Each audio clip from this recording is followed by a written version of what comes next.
Thanks for tuning in today. I'm your host, Philip Dearborn, president of ABHE, and we are honored to have with us Todd Hall, founder, CEO of Spiritual Metrics, faculty affiliate for the Harvard Human Flourishing Program, professor of psychology at Biola University, and finally, and I think most importantly, an ABHE senior fellow. And I often joke with Todd that he needs either multiple business cards or one really big business card to capture all of the different things that he does. But I've invited Todd in to talk about the state of spirituality and the important role our colleges and universities play in shaping our students' spiritual opportunities and growth. So welcome, Todd, and thank you for joining us. Thank you, Philip. Thank you for having me. It's great to be here.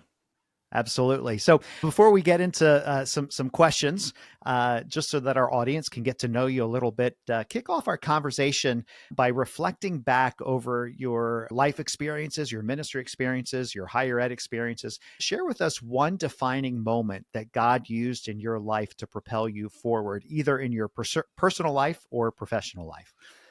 Sure. Yeah. One moment that comes to mind was in college. So often a pivotal time, right? When a lot of my relationships were kind of, several important ones in particular had kind of fallen apart. And I had been kind of using my spirituality in a way to cope with emotional pain from my childhood growing up. And I wasn't super aware of that at the time.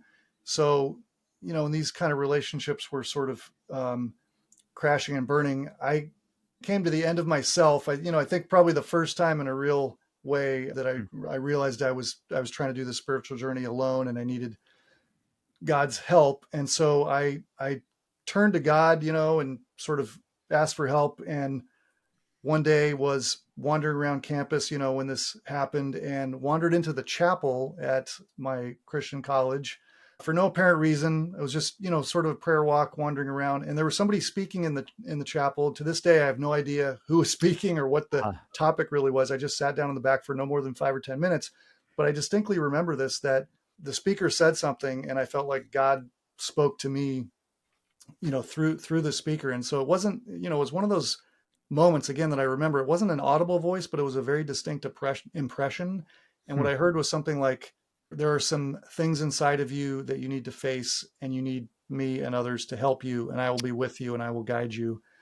And so that was, at a really pivotal moment that kind of was a turning point in a way that led me to really open myself up more to God and to some people in my life, and get some help that really led to a healing process and led to a lot of the work I do today that we're going to talk about. Wow. That is, thank you for sharing that. What a great example too of you never know who's listening to us or who's watching us, right? for the good or for the bad, right? But how God used that. And I'm on video for one of our promotional ABHE videos saying this at the end of it. And I so believe it, that on this side of eternity, we never will know all of the connections of how God uses us and what we say and what we do to advance his kingdom. But on the other side of eternity, we'll have opportunity to reflect. And boy, that'll happen, right? Someday that person who had no clue ministered to you and really set a trajectory for your life forward. Yes.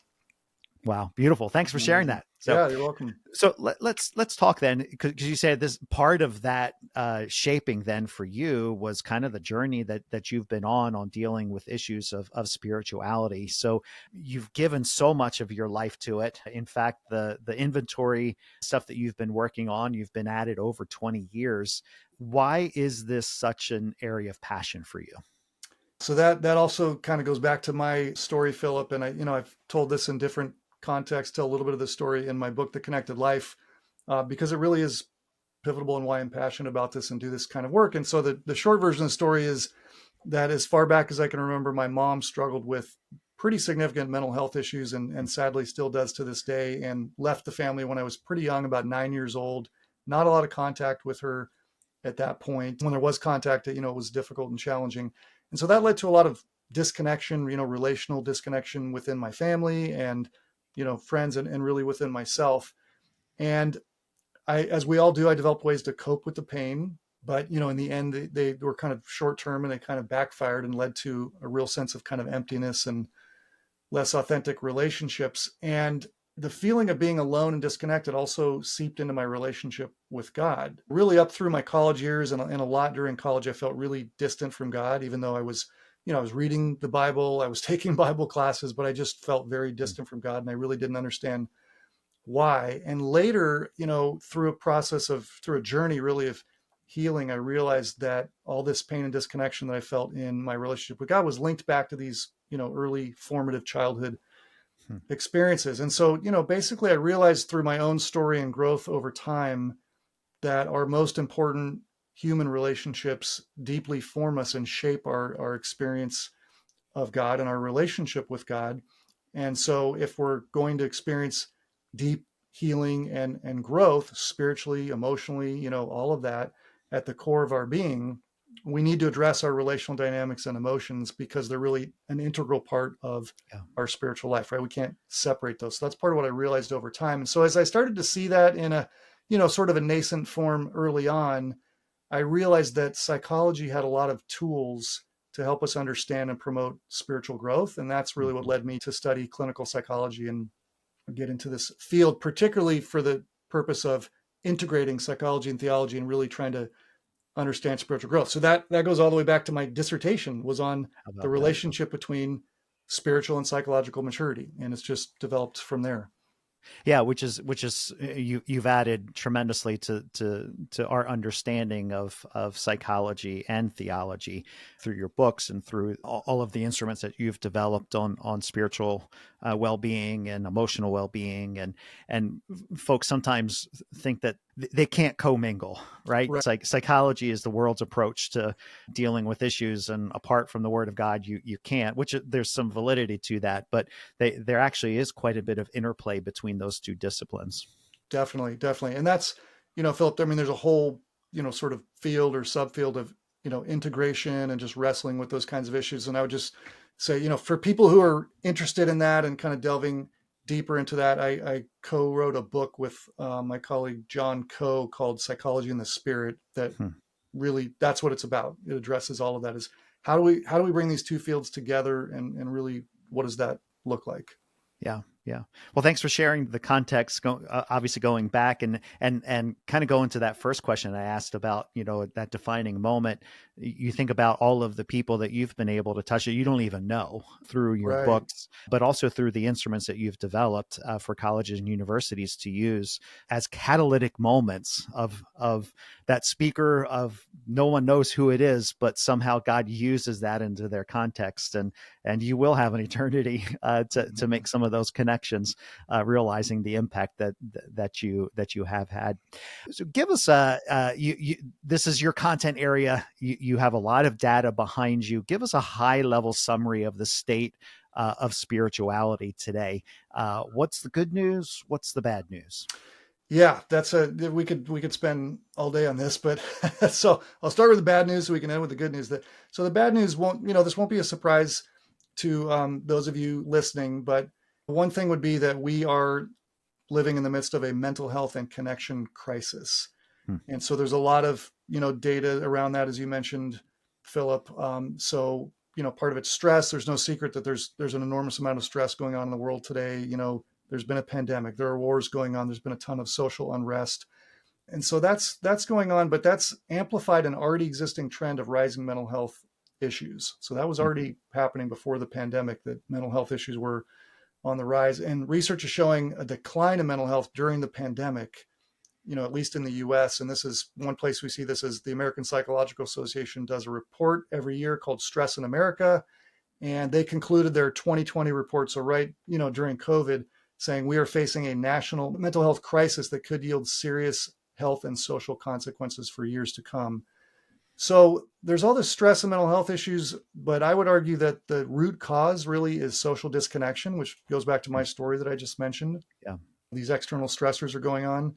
But underneath all that, I think that a lot of the signs and symptoms of stress are really due to social disconnection. And so, as we would expect, we're seeing a rise in social disconnection in our society.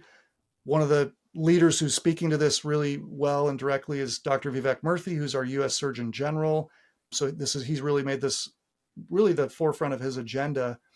And so in a recent report, there's a couple of reports that have come out of his office, one last May, and in that he describes social connection and why it's so important. He says social connection, the structure, function, and quality of our relationships with others is a critical and underappreciated contributor to individual and population health, community safety, resilience, and prosperity. Hmm. And so really what the research shows, Philip, this is a huge area of research, but just to kind of summarize it, is that over the last 50 years, so again, before the pandemic, really the last 5 decades, we've seen a decline in social networks, social participation, community involvement, and an increase in social isolation and loneliness. Hmm. And so a lot of that is documented in the work of Robert Putnam, who wrote a book called Bowling Alone. That's kind of a landmark book that documents all this. What does it have to do with our spiritual lives? And so I would suggest that for the church, the problem goes deeper. And Dr. Murthy talks about, a number of negative outcomes when there's lack of social connection, right? And I think that includes our spiritual health and well-being, because there's an intimate link between social and spiritual disconnection. So social disconnection has a profound impact on our experience of God and spiritual community, which, I've already kind of touched on in my story. And so that connection crisis in our society has led to really kind of a parallel spiritual connection crisis. And there's there's a lot of reasons, but 2 probably stand out. And I've kind of alluded to these already. One is that our perception of God is shaped by our most important human relationships, right? That was part of my story that I mentioned. And second is that part of this is the template in our mind or subconscious strategy that we develop to protect ourselves from emotional pain. The pain of disconnection often allows us to maintain a pseudo connection, but it kind of backfires in a lot of ways, and again influences our experience of God. So that's one big point I would make is just the mental health and connection crisis that's really led to kind of a parallel spiritual connection crisis. Another major point on the bad side would be, we're seeing kind of a epidemic of pastoral burnout. I'm sure you've heard talk about this as well. Particularly due to the pandemic, just so many difficulties and struggles in our churches with the polarization and just how do we deal with the pandemic and people not being able to go to church for quite a while. And so, there's a lot of data on this, and I've definitely seen this in my own circles, and just doing training for Christian leaders, a number of which are pastors, to really just have very challenging, difficult, hurtful stories. So that's I think a challenge that we need to face and address. And then along with that, there's been a lot of, church hurt. And I see this talked a lot about among my graduate students who are, in this younger generation coming up, and they've just experienced a lot of hurtful things at churches. And we've seen a number of prominent pastoral leaders and Christian leaders sort of go off the rails, and just the ripple effect of that has been really devastating. So that, those are some of the things I see in terms of the struggles of spirituality. Which is kind of interesting, Todd, that when you think about biblical and Christian higher education, we're kind of in the crossroads of all of that bad news, because a number of our institutions are preparing pastors and are preparing church leaders who burn out or who make poor moral choices, and our students are involved in culture and society and the disconnect that they're having. So on our campuses, like this becomes a pretty significant problem. The mental health, the lack of spirituality that we're all experiencing is kind of all converging on biblical and Christian higher education. Yes. Yeah. No, that's a great point, Philip. It really is. Yeah. So it's such a, as I mentioned, such a crucial time. The good news is I think that the mental health crisis and all these struggles has led to more openness to talk about mental health issues and relational dynamics and emotions, and how that is an integral part of our, spirituality, and just, generally kind of to talk about spirituality in a more holistic way that, again, includes psychology and also social justice and community aspects, and, really addressing things on a communal level, and racial and social and justice issues, which I think are really important and very biblical, right? I mean, we see all throughout Scripture that God has a heart for the marginalized. I mean, you see that over and over, and Jesus taught about that, and we see that reflected in his life. So I think there's some good signs there and good news, and part of that I think is there's amidst the pastoral burnout, there's also a new generation of pastors coming online that really are grasping the importance of psychology and our relationships as part of our spirituality, and are openly talking about these issues and integrating them, and talking about, psychotherapy. And, yes, there are some issues and challenges we still need to be careful of and talk about, but I think that's good news, because we need to, I just think that's a holistic biblical Yeah. approach to spirituality, right? Is our relationships and our psychological dynamics, which is a lot of what my writing has been about, Philip. Yeah. It's just that this is how God created us, right? He Yeah. created us for relationships with Him, with other people. And sanctification is really about growing in love for God and others. That's a Mhm. relational endeavor, right? And so Yeah. psychology helps us to understand that, gives us tools for that. Yeah. Yeah. So as you mentioned, a lot of your writing is centered on this. One of the things that you talk about in the connected life is attachment relationships. What is an attachment relationship, and why are they so important? Yeah, that's a great question, and a big topic. There's a lot on this, but just to kind of summarize it, this goes back to something I alluded to earlier, that our deepest sense of who we are is really shaped most profoundly by our closest human relationships, and that's what psychologists call attachment relationships. And the clearest examples of that would be, a parent-child relationship would be the prototype of Hmm. that. So parental figure would be an attachment figure, but also our relationship with God, that we generally become attached to God, and God is an attachment figure to us. We can also become attached to a mentor, a close friend, boyfriend, girlfriend, spouse, teacher, coach, therapist, right? So, anyone who really plays a meaningful role in your development. And so what it means to be an attachment figure, is that you become attached to someone when you rely on them for two things: comfort when you're upset, and a sense of internal security, which attachment theory calls a secure base, that Hmm. allows you to explore your world both externally but also internally, exploring your own story, and especially, painful kinds of things that you need to process and resolve.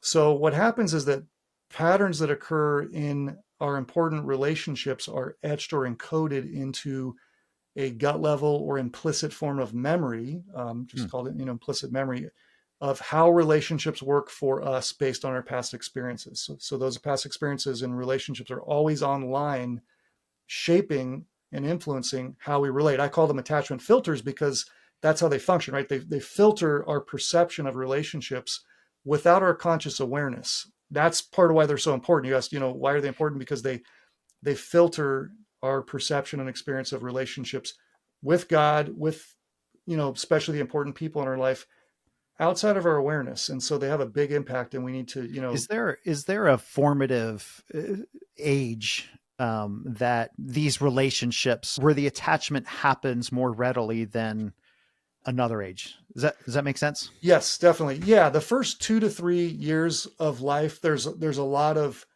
brain development that happens, particularly in the parts of the brain that process social and emotional information and process these areas of attachment. And so, one of those areas is called the orbital frontal cortex, or OFC for short. And that goes through a growth spurt, around 2 to 3. And so it does have that early developmental period does have a pretty significant impact. It doesn't mean that everything is set in stone, by the time you're 3 years old. That's something we've learned from, neuroscience in the past few decades, is this idea of neuroplasticity, that the brain is constantly Hmm. developing and can develop. And which means we can always grow and develop. But there are formative experiences early in life that really do, shape us quite a bit. Yeah, yeah. And because some of the needs that you talked about that we attach because of particular needs, those are higher order needs than ages one, two, three, four, five, right? Those are more needs of safety and food and shelter and just for basic survival. Right. But the two areas that you mentioned are definitely higher order needs. That's where it happens over time, because a 2-year-old's not going to have a coach that's going to have an impact on their life, or a spiritual advisor. Right. It's the basic need for comfort when they're distressed, which is what Got it. helps people learn to regulate their emotions. Uh huh. And then also this idea of internal sense of security comes from being comforted, and this gut level sense that I know my parent or attachment figure has my back, right? If I do get distressed, I can go to them and I'll be comforted. And that develops this internal sense of security. And that's so important. And it is a higher order need. And one of the ways we see that, Philip, is, so John Bowlby developed attachment theory along with Mary Ainsworth. And as he was developing the theory back in the 1940s, there were a lot of children in Britain and some in North America who would be sent to these foundling homes if a parent was sick Mhm. or couldn't take care of their child for some reason. And they weren't assigned a caregiver. So the caregivers sort of were, interchangeable, and they couldn't develop an attachment relationship. And what we saw in this scenario is that 10 to 20% of those children actually died, Mm. even though they had, all their biological needs were met, food and shelter and all of that. They basically died from lack of relationship, lack of attachment. Wow. Wow. Which emphasizes, I'm listening to this or interacting with this with our granddaughter who was just born several months ago, That's about great. Yeah. how critical it is, the role of parents and grandparents and people to make sure that those attachments are positive, because it sets a trajectory forward and plays Yes. a critical role in who we ultimately become. Like you said, we can talk forever about this. This is fascinating stuff. So switching back to our college and universities, you do a lot of work with your inventories, working with Christian and biblical higher education. So you get to see what's happening on many of our college campuses. So this is kind of in reverse. There's a lot of good things that are obviously happening from a spiritual formation perspective, but are there Mhm. things that are perhaps well intended, either programs or approaches on our campuses, that actually work against fostering an ideal spiritual context? Yeah, I think to answer that, I would say, it's not so much just one program. It's more holistically when you look at the overall, sort of approach to spiritual development. And I think what doesn't work or leaves something missing is when schools focus exclusively or almost exclusively on large events that tend to emphasize teaching and information, which is very important. There's a place for that. But if that's all they're doing, and so there's some campuses that kind of emphasize that a little bit more, although I do think there's a growing trend to move, to broaden out, which is great. But to the extent that that's happening, I think that misses an important element of formation because it focuses on only one type of knowing, which is explicit knowledge. And I talk a lot about this in my books, The Connected Life and Relational Spirituality, but there's two types of knowing. There's explicit knowledge, which is very important, understanding of, God and doctrine and, how we're supposed to live. But then there's this implicit relational knowledge, which is Hmm. super important. So another way to say that is, we have to feel God's truth. God's truth has to sink down into our hearts, right? So that we really inhabit and live out of it. And so I think to the extent that campuses in their overall program are really focusing mainly on teaching explicit knowledge, they're really missing kind of some of the relational aspects of formation that are really important. Yeah, and your mind goes to, well, how to address spiritual formation on a campus. Well, we have required chapel for our students 5 days a week, and that's our approach to spiritual formation. And while that is good from an information perspective, there are other relational elements that if you're not addressing those, you're just putting out a lot of good information. You're not necessarily fostering that environment for spiritual growth to actually happen. Right, right.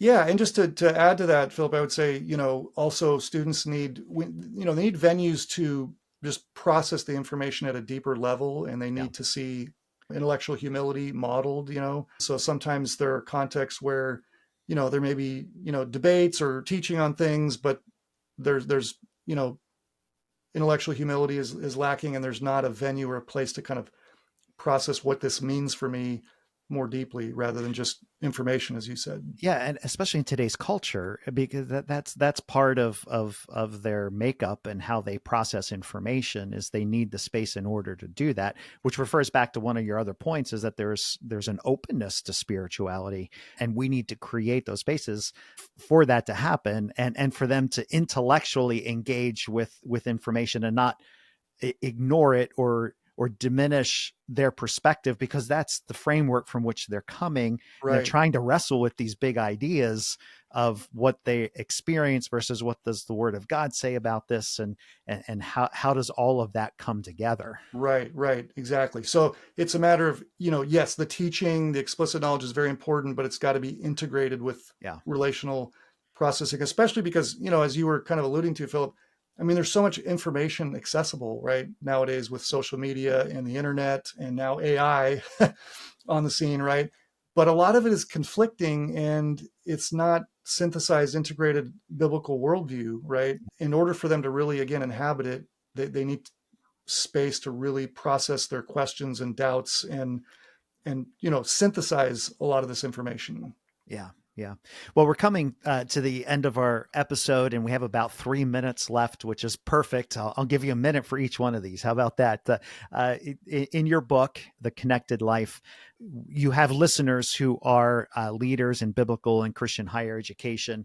What would you say, as the author of the book, what are the top 3 things that our listeners need to know to be more effectively leading the spiritual elements of their campuses? Yeah, no, that's a great question, Philip. So the first one I'm not going to count as one of the 3, just a sort of a preliminary important thing is the way I frame this sometimes is the idea that you are the tool. And that's the idea that our own growth and development as leaders is foundational. So Christian leaders on our campuses, spiritual development, whatever the department is, as well as pastors need to be involved in their own growth process, Mm-hmm. right? Because that's going to impact how they show up to lead and interact with people. So, that's kind of a given in a way, but I think it's important to say that. So I want to just mention that and then go into the 3. I would say the first, just broadly speaking from both of these recent books, Relational Spirituality and then Connected Life, which, so by the way, Relational Spirituality is the academic book. If you want a deeper dive, Connected Life is a trade book, kind of a trade version of that. Mm-hmm.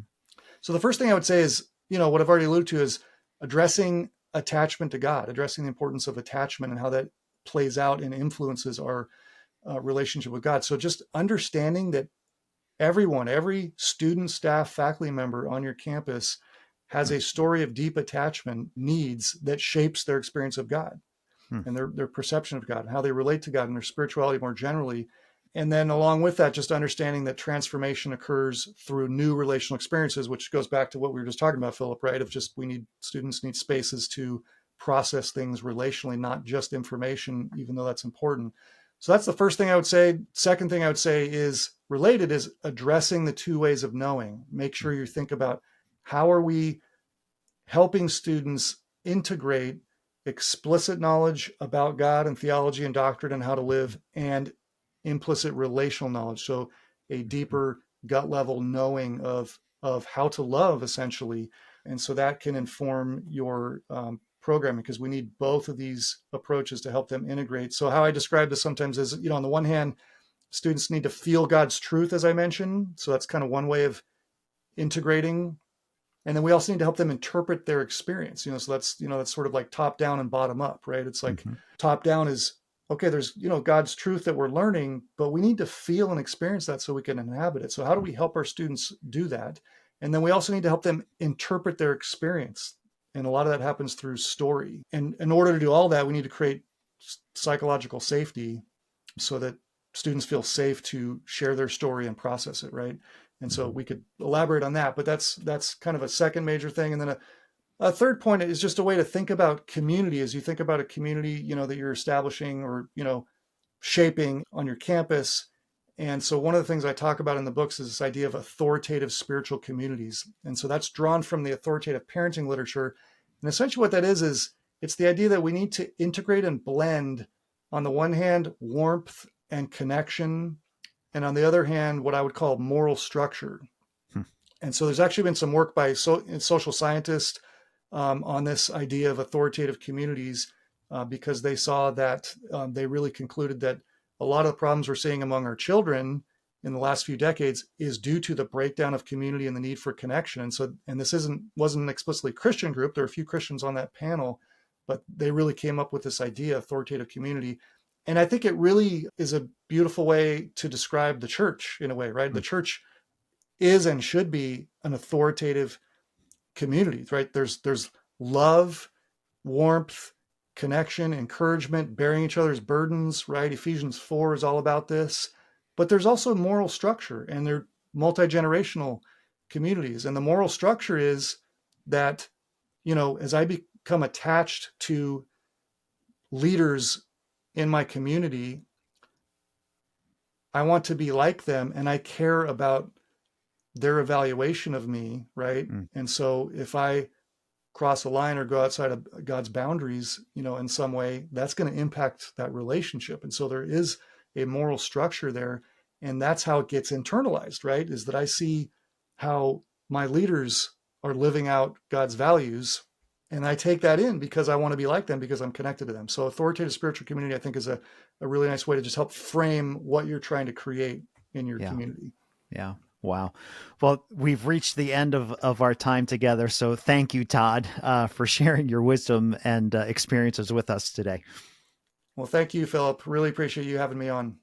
Absolutely. And if you'd like more information about Todd's books that he's written, we'll be sure to put links in the episode description so that you can dive a little bit deeper. And like you said, one of the books is more academic. So if you're a professor and teaching in the subject area, I would definitely point you in that direction. And the other one is a little bit a lighter read for those of us who are directly ministering to students within the educational context. So until next time, stay kingdom focused.